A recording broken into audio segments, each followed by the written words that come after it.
Hi, I'm Megan. And I'm Neil. And we've packed up our home in Glasgow and moved into our cute retro camper van Harmony to travel all over Scotland, exploring the best places to stand up paddle along the way. So come join our adventure as we visit the Highlands, Islands and everywhere in between on our SUP Safari Scotland! Heading north, we leave Shetland's mainland and catch a ferry to the island of Yell. If you make a second crossing to the island of Unst in the same day, you can save yourself the fare of the second ferry.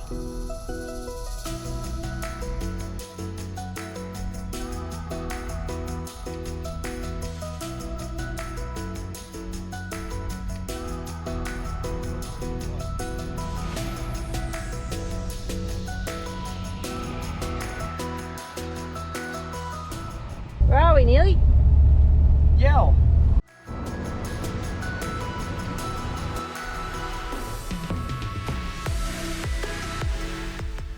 Just about to board our second ferry for the day, going to the Isle of Unst, which is the northernmost isle of the Shetland Islands and has as its claim to fame the northernmost distillery, which produces a couple of different varieties of gin, so we are going there tomorrow.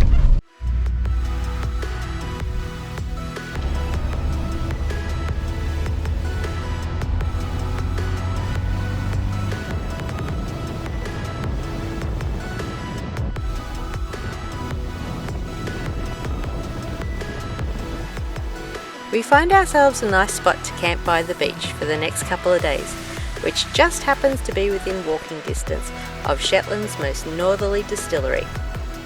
And we're booked in for a tasting the following day. Meanwhile, what a view to wake up to!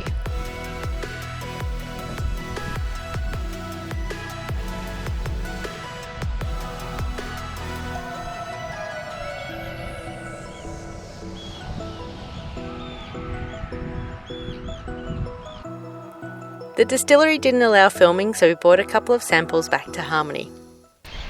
We're at the very top of Scotland, very top of the Shetland Islands, on a little island called Unst, at a beach called Norwich Beach, Norwich Bay.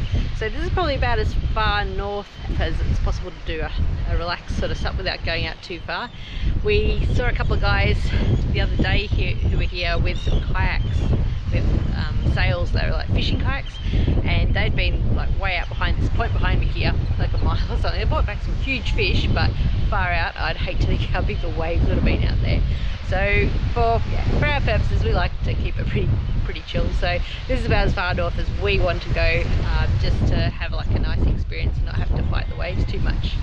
So yeah, pretty cool opportunity. Beautiful sunny day. You can see the Ha coming in. See the beginnings of the clouds just over behind me. That's just started to creep in over the last half hour or so. So I think probably another hour or so we might be inundated with clouds again. Yeah, so that's the Ha.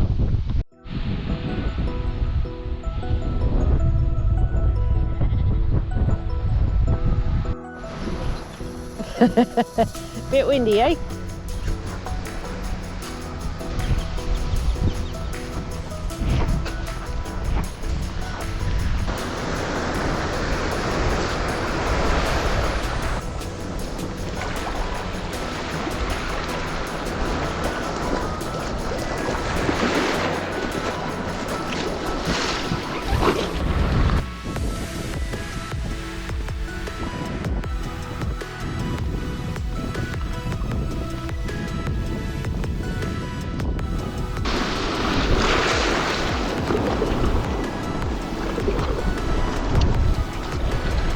This paddle wasn't our most epic. It felt like we were fighting the wind the entire time, but it's pretty cool to say we've supped at the top end of Scotland.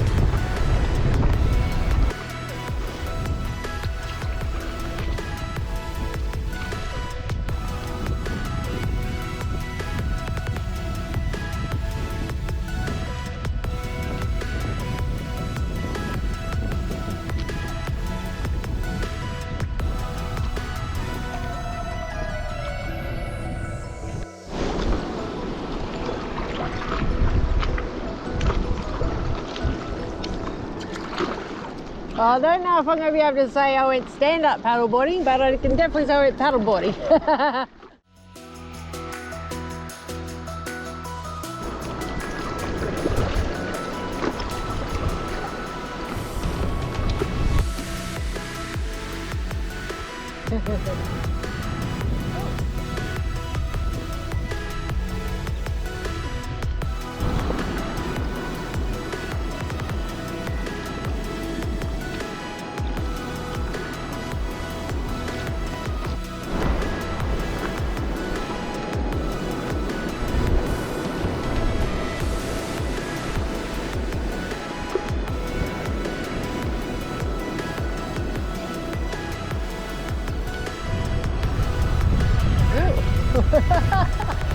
How quickly it's turning me around.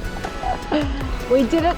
It was pretty clear where the wind wanted us to go, and we called it a day and headed back in.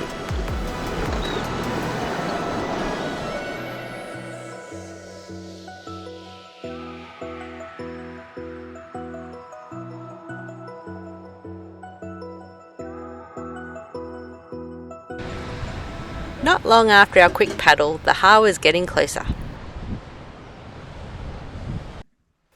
Being as far away from mainland Britain as it is, Shetland has a wealth of war bunkers to be explored.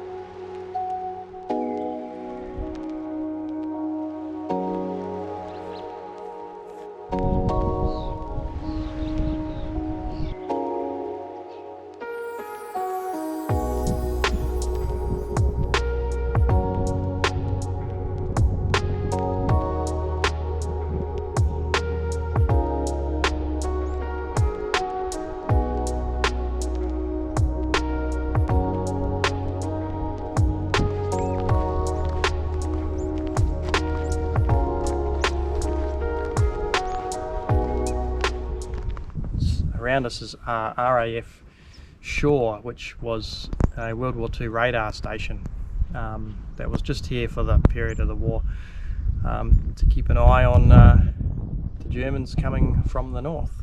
It looks like well, it is a bunker really, and it's the main radar station where all the machinery for the radar was, and where the men would sit and watch their radar screens. It's what's left of the radar tower, which was demolished at the end of the war when it was all made redundant.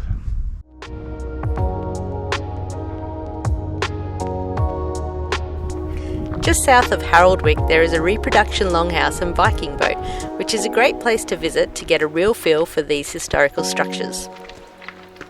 There are the remains of at least 60 Norse longhouses on Unst, which is the greatest number of rural sites anywhere in the Viking world. None of these structures are exactly the same, and this replica is based on the remains found at Hamar and Underhull. Longhouses were used for a variety of purposes. Some housed farmers and their animals, and others were the home of powerful jarls and were lived in for centuries.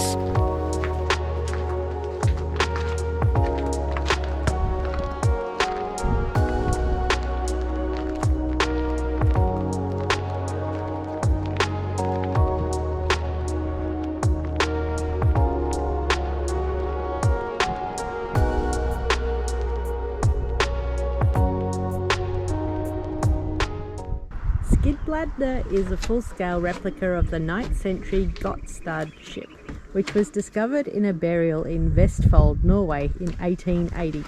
She was built in Sweden and in the summer of 2000 set sail for America. She never made it any further than Shetland and was eventually purchased by Shetland Amnesty Trust, who moved her to Haraldswick, where an experienced team of Unst boat builders volunteered to restore her. The original Skidbladner was a ship made by the dwarves and given to them by the god Freyr. It is large enough to carry all the gods, yet may be taken to pieces and carried in a purse. As soon as her sail is hoisted, there is a fair wind to fill her sails.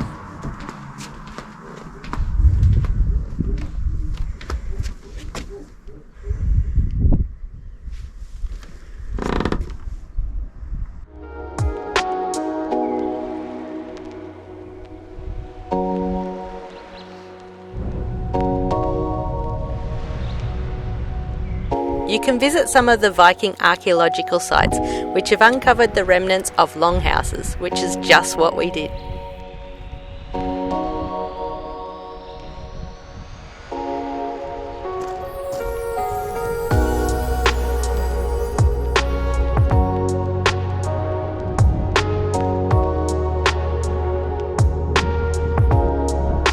And we found another broch.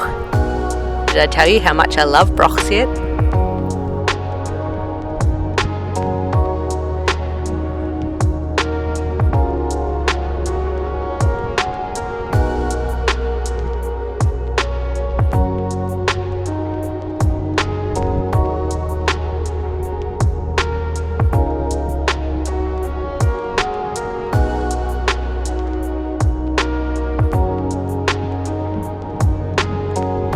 And we also found a cool standing stone.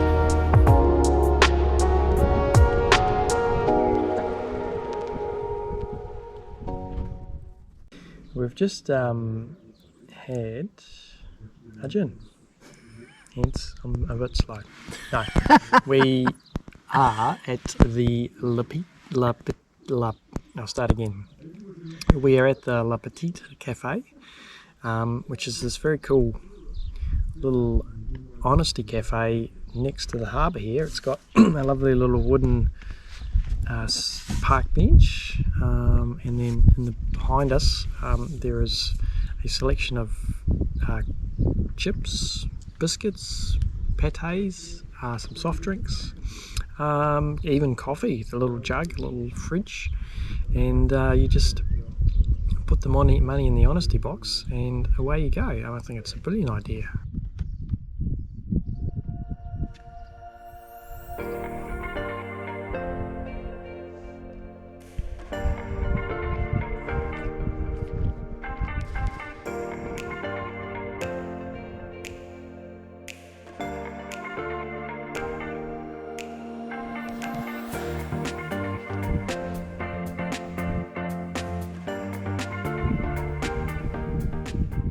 And we have just been enjoying some of our lovely Shetland Reel Gin here, which has been delicious. So it's a very still, very calm evening, perhaps unusual for Shetland because there's almost no wind and it's not raining, which is great. So life is good.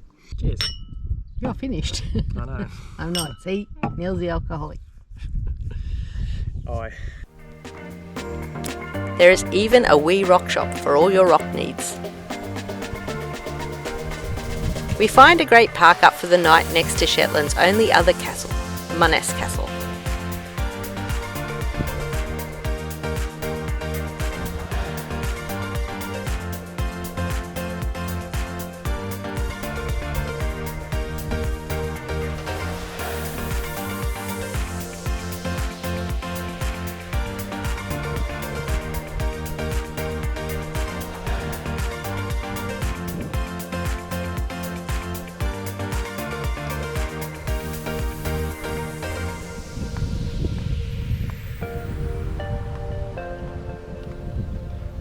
I wanted to see just how short the evenings were this far north, so set a time lapse, and just as the sun starts to rise, the battery dies.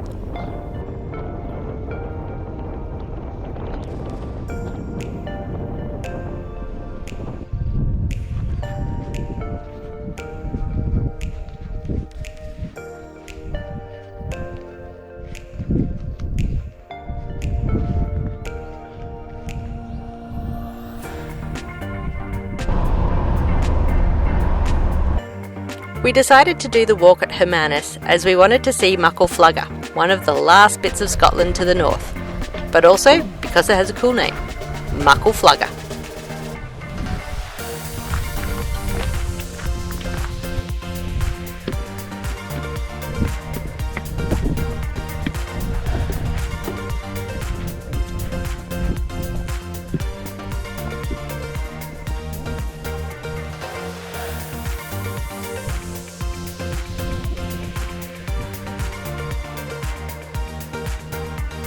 As we reached the cliff, it truly felt like we were on the edge of the world.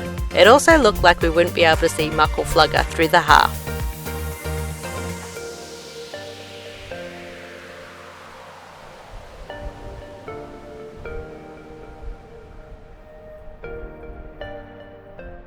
We're at the Hermanus Reserve, which appears to be mainly a bird reserve. As we walk around the coast, and we're hoping to see Muckel Flugga, which is an island off the very north tip. So it has a lighthouse on it. Not that I'm interested in the lighthouse, Neil's interested in the lighthouse. But it appears to be like one of the most northerly points of Scotland. I think there's another little island past that, but this one, because it's got a lighthouse on it, I guess it's a little bit more significant. So there's a lot of mist around today. It's pretty cool. Feels like there's Vikings lurking in it. I don't think we're actually probably going to see what we come looking for, but yeah, it's an interesting walk. Lots of birds and sheep.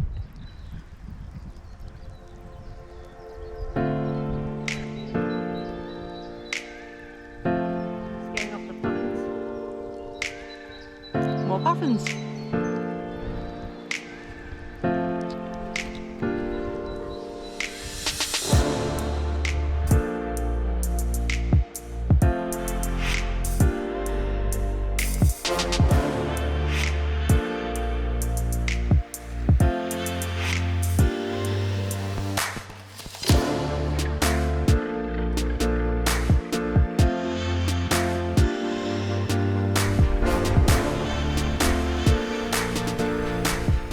Muckel Flugga! The lighthouse on Muckel Flugga is another Stevenson lighthouse, and it is said that author Robert Louis Stevenson based the map in Treasure Island on the island of Unst during a visit.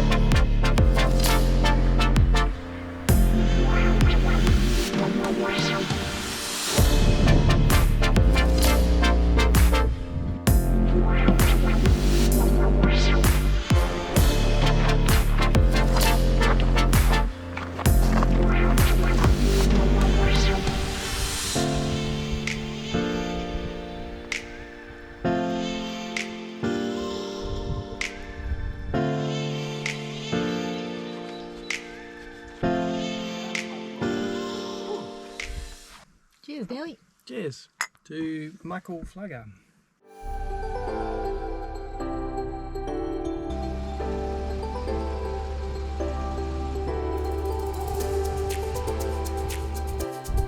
As the wind seemed a little less intense, we went for a paddle to explore the Burra Firth. This is a fjord flanked by the Saxaford Cliffs on one side with a staggering height of 935 feet and Hermanus on the other.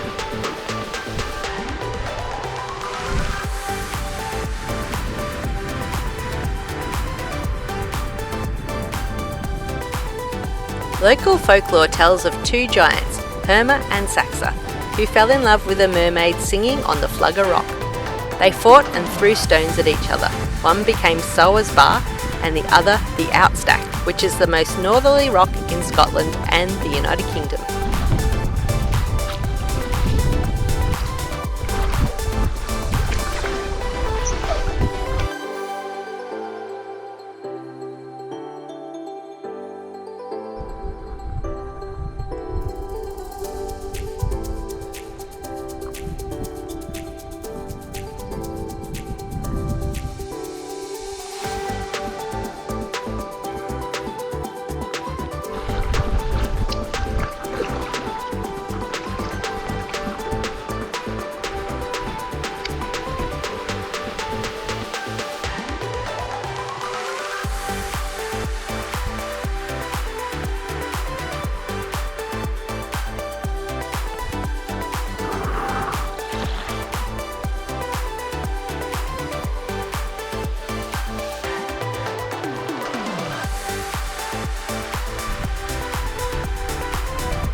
We've just paddled across the Burra Firth on the very top of Unst, northern island of the Shetland Islands. So this isn't the most northern paddle we've done. We did one of those the other day. It was just a little bit further north than this, but I would say this is a lot more of a spectacular paddle. We've got these gorgeous cliffs either side here, where we've paddled over to just some beautiful, beautiful colours. We haven't seen anything quite like this in Scotland before. Not to say they don't exist, that just our adventures haven't quite taken us that far yet. But yeah, it really reminds me of the colours of Australia. It's just gorgeous.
Just paddling around between the two beaches, so we landed on the bigger one. I'm not quite sure if they've got names, but there's a wee sort of a passage between some of the rocks there, or you can go right the way around.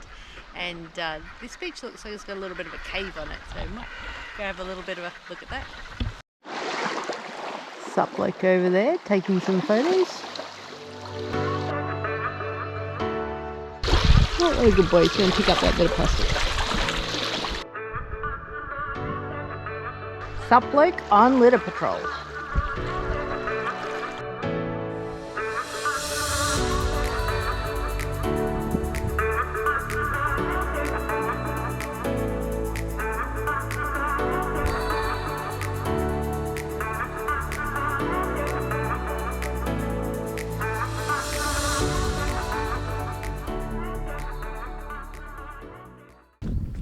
We'd seen a sign to the Planet Walk and thought we'd investigate.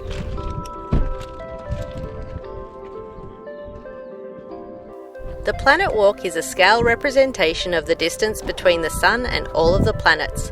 Each metre represents 30 million kilometres. This means we are walking faster than the speed of light. Take that, Brian Cox.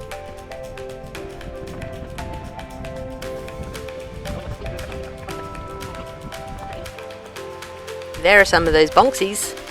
Also known as skuas, these birds are understandably protective of their nests and tend to dive bomb people. Walkers are encouraged to wave the bonksy scarers to deter them, but I prefer to think of them as bonksy wavers, so the bonksies know you're friendly. Muckel Flugga! If only they had told us that before that big long walk over there.